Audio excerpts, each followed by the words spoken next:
What's up, Point Loma? I'm Greta Wall. And I'm Katie Seals, and you're watching Loma Sports Tonight.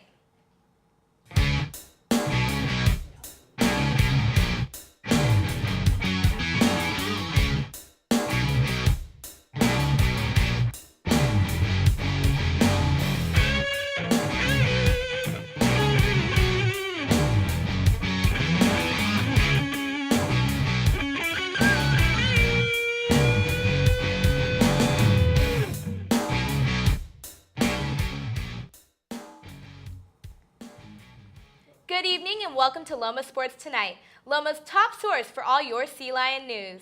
Tonight, we'll let you know how our spring sports are performing, as well as a special visit from two Point Loma basketball stars.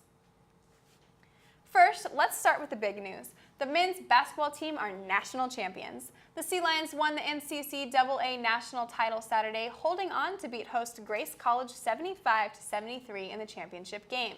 The Lancers had the ball with a chance to send the game into overtime, but the Sea Lions' trademark defense held on to secure the title. Hayden Lesko led 5 Sea Lions in double figures with 14 points, and Junior Morgan had a double-double of 11 points and a game-high 10 rebounds. The championship is the school's second this year after women's volleyball took home a banner in the fall. The women's tennis team just wrapped up their match against DePaul University. The Sea Lions were swept 9-0 by the Blue Demons, who were ranked 25th in the NCCAA Division I. Thankfully, the teams were able to finish out the match just minutes before it started raining. The loss snaps a 4-match win streak by the ladies and drops their record to 9-8 on the season. This tennis season will mark a major milestone in the program's history. Katie Seals has how the teams are performing and what big change is happening at season's end. And tennis teams took home wins against Hope International last week. A lot of that success comes out of the expertise of Coach Rich Hills, who has been coaching tennis at PLNU for over 30 years. This 2014 season will be Coach Hills' last. Rather than seeing his retirement as an end, Coach Hills sees this as a big change for himself and his teams. The Christian atmosphere has just been incredible, and I'll miss it big time. Have some great things in mind for the new direction, and I know that the team's in capable hands going into the future, so I think everything's just lined up perfectly. Speaking of lining up perfectly, the men's team's #1 seeded player Martin Blejo is finally healthy and back on the court. Martin was injured for 3 weeks but is yet to lose a singles match since his return. I can tell he's still recovering, but I know that he's, each match he's getting stronger and stronger, and by the end of the season, he's going to be back at full strength for sure. The Sea Lion men won that match 8-1, but went on to take 3 tough losses later that week. Our women's Sea Lions beat Hope 9-0 and kept their streak going with a 4th win against Westmont over the weekend. Coach Hills is ready to lead the women's Sea Lions to victory against DePaul University on our court today at 2:30 p.m. Both teams will surely miss Coach Hills' advice on and off the court. Always working on stuff that we need to work on. He's always just encouraging and always there for us. So it's sad to see him go, but he's been a great coach for us. Katie Seals, Loma Sports Tonight. I would go from volleyball games. The Otter Invitational proved to be a tough course for the Point Loma women's golf team on Tuesday. The team finished 9th overall with a combined team score of 647, just 1 stroke behind PacWest Conference rival Academy of Art. Cal State East Bay won the meet with a 629 team score. Alyssa Orito, Anika Nusianen, and Kathleen Crosley all finished in the top 25. Orito finished with a 17 over 161. She cut 3 strokes off of her opening round score with a 79 in the final round. Orito was the only PLNU golfer to record a lower score in the second round. Point Loma will hit the course again in the Sonoma State Tournament April 7th through the 8th, their last tournament before the PacWest Championships. The baseball team took down Cal State San Bernardino 2-1 Saturday in a game that came down to the wire. The Sea Lions and the Coyotes were tied entering the 9th, but Loma catcher Anthony Torres singled in Lucas DeCiccio for what would be the winning run. The Coyotes got a man all the way to third in the bottom of the frame, but PLNU pitcher Mickey Dunleavy calmly drew a ground out from San Bernardino to end the game. Dunleavy improved to 2-1 with the win Saturday. Torres went 2 for 3 on the day with a walk. The Sea Lions improved to 14-13 overall and currently sit 5th in the PacWest Conference with a 6-6 conference record. This past weekend, our women's track team faced off with 11 other teams at the Ross and Sharon Irwin Collegiate Meet. Ultimately, they came away strong, placing second overall. This meet included many out-of-state teams coming from faraway places such as Minnesota. The Sea Lions scored a total of 283 points, only 8.5 points away from the first-place team, Cal Lutheran. Some of these teams' standout performances included Alyssa Poplawski's third-place finish in the 400-meter dash and Marissa Daughter's under 5-minute 1,500-meter run. Jumper Yanitza Padfield shared her thoughts on the meet.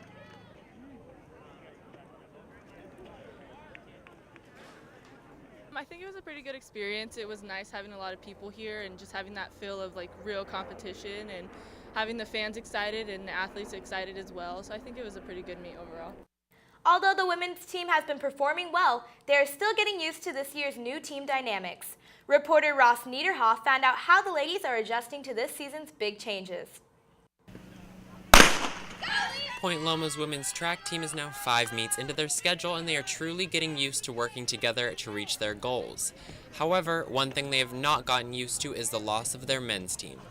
Due to implementation of Title IX's equality guidelines, Point Loma was forced to take the men off the roster. This is their first season competing without a men's team, and they will continue to do so until gender circumstances change. Sophomore sprinter Cassie Bird gave her thoughts on the difference. It's sad not having the boys because it's always nice having the girl and boy dynamics, but I would also say I really like how it's a close group of girls. You know, it's almost like we've all bonded together and got closer, and I feel like I have really close relationships with a lot of the girls that I didn't have so much last year just because there was more people. Though the women still wish their male counterparts were able to compete, they do feel they have found the silver lining of this unfortunate situation. With a smaller team than ever before, the ladies feel they have a unique opportunity to bond and grow closer as a group. Although the loss of the men's team took a little getting used to, the women's team is still hopeful of all that they can accomplish this track season. The team is looking to show up as real contenders at every meet, keep improving with every week, and last but not least, have fun all along the way. Head coach Jerry Arvin is confident in their abilities to do just that, regardless of their age. I think we're going to do well, but as I said, we're a young team. Young teams haven't been through it. You usually watch the age play a factor. The women have been setting personal records individually and have been performing well at each meet. Most notably, they finished second at last week's meet and third at the San Diego Challenge meet. For Loma Sports Tonight, I'm Ross Niederhoff. Sports Tonight, we will catch up with a pair of Sea Lion basketball players. Plus, find out which Loma athletes have gone above and beyond to be our Sea Lion standouts.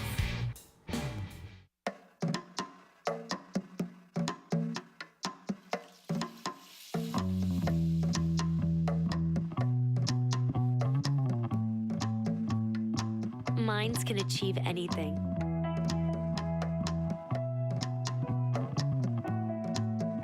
We make sure they get to college.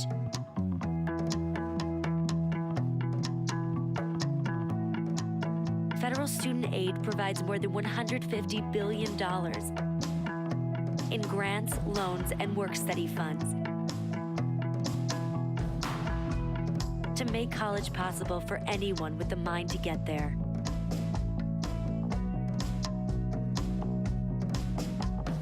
Because if given the chance,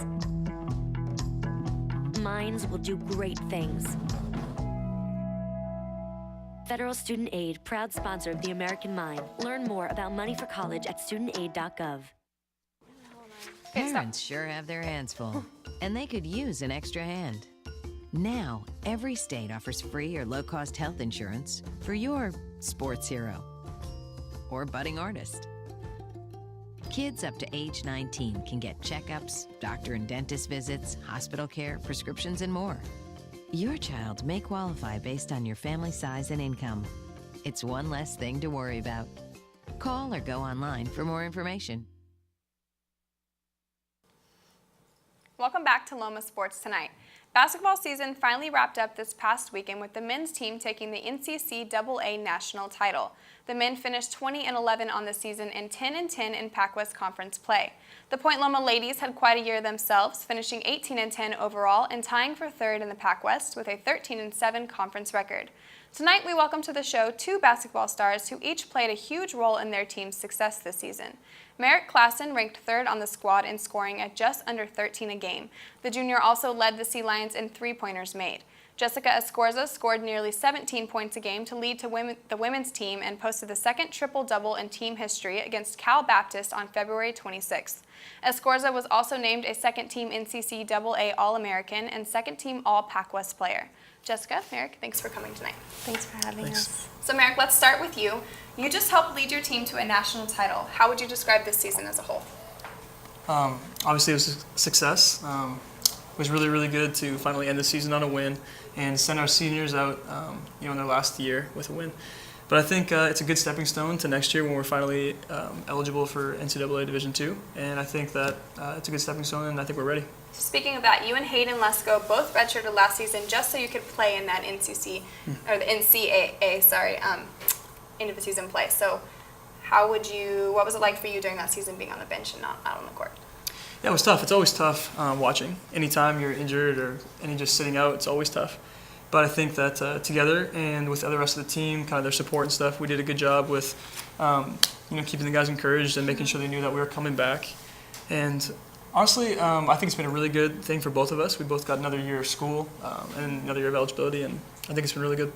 This season, it looked like a completely different team. So obviously getting you and Hayden and Judd Welfinger back helped a ton, but why was the team so much more successful this season versus last season?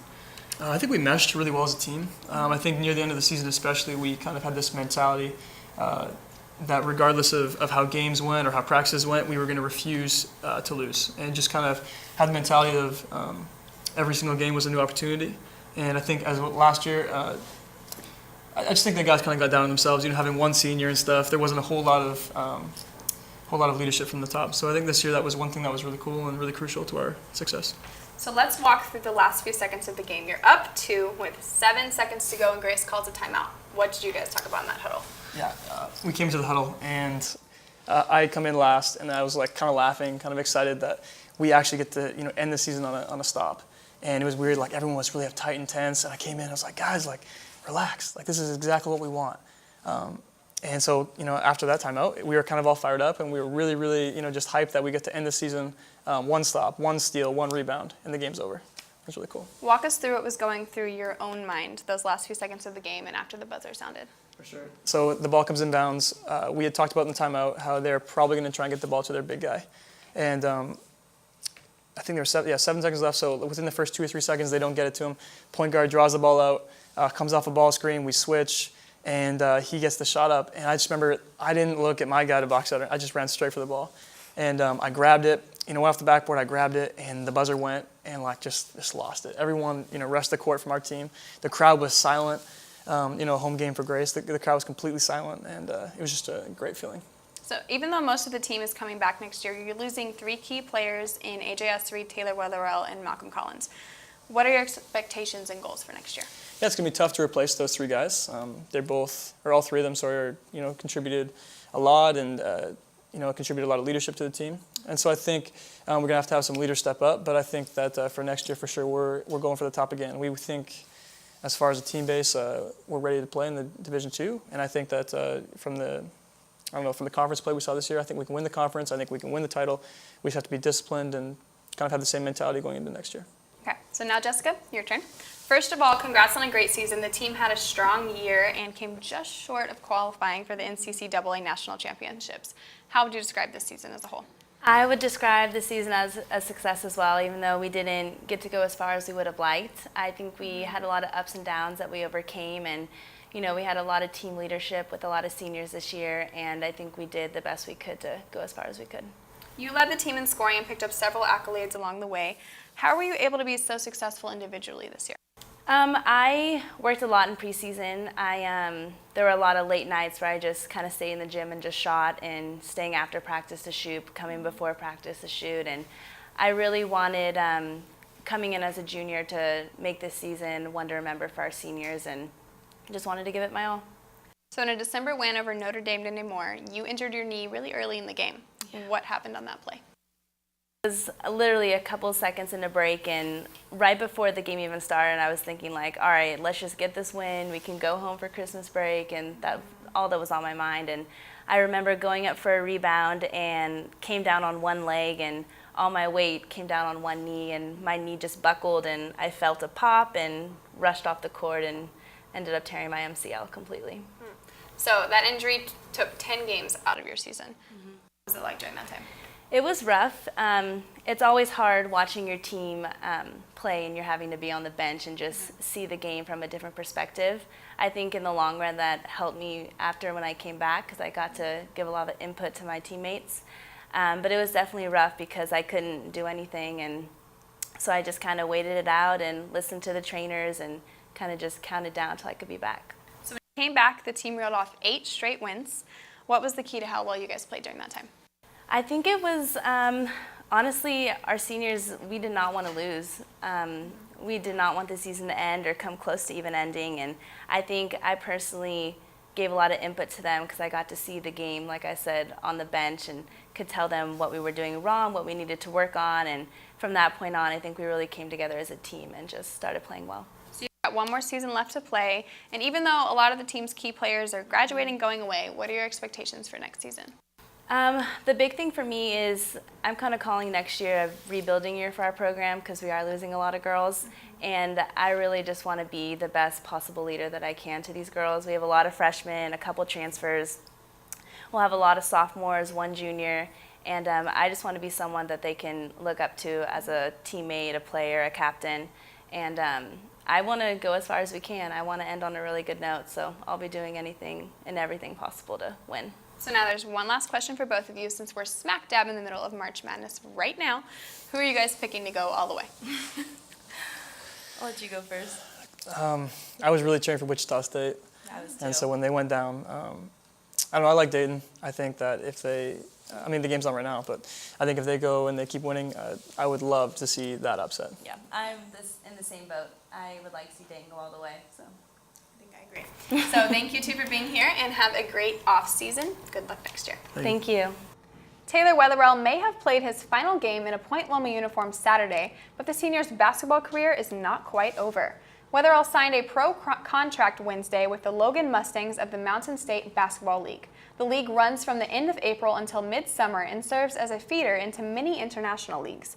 Wetherell hopes to play for a team in the Philippines next year. The guard from Aliso Viejo, California, started 19 games for the Sea Lions this year, averaging 3.4 points per game. Wetherell says it's always been his dream to play professionally after college. I love basketball, and a lot of the anxieties towards the end of the season was if it was going to be some of my last games or not.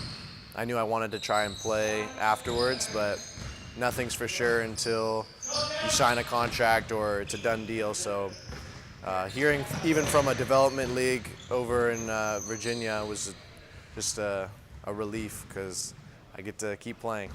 Not the same atmosphere as Point Loma, but it'll be fun. The soccer teams have already begun their training for next fall. Both the men's and women's squads have been practicing several days a week since the middle of February. Spring practice will continue until mid-April. Next fall, the ladies will look to capitalize on their trip to the NCCAA semifinals, while the men will try to build on a young squad that featured 13 freshmen and 2 sophomores. All year long, Point Loma athletes have been turning out incredible performances. Hillary Zieber has which players have set themselves apart in this week's Sea Lions standouts. Hey Point Loma, I'm Hillary Zieber, and these are your Sea Lions standouts. Last week, our men's basketball team traveled to Indiana in hopes to come home with the title of national champions, and they did just that. In the first round of the NCCAA championship, the boys held on for a 69-67 win over Union University. They came back for the semifinals determined and ready to win. Point Loma went on a 13-0 run at the end of the first half and carried that momentum through the final 20 minutes to dominate Southern Nazarene 68-54. Finally, the Sea Lions took down Grace College 75-73 in the NCCAA title game. This is the first NCCAA men's basketball title that Point Loma's brought home in nearly 27 years. Junior Hayden Lesko not only came home with the championship, but he was also named an NCCAA All-American and a first All-Tournament player. This did not come as much of a surprise, seeing that Hayden Lesko was Pacific West Newcomer of the Year and Pacific West Player of the Week twice this season. Lesko averaged 17 points per game, 4 assists, and 3.5 rebounds. He was a leading force for the Sea Lions this season. Freshman Kaylin Shepard, who has been named Pacific West Conference Freshman of the Week twice this season, was recently named Pacific West Pitcher of the Week.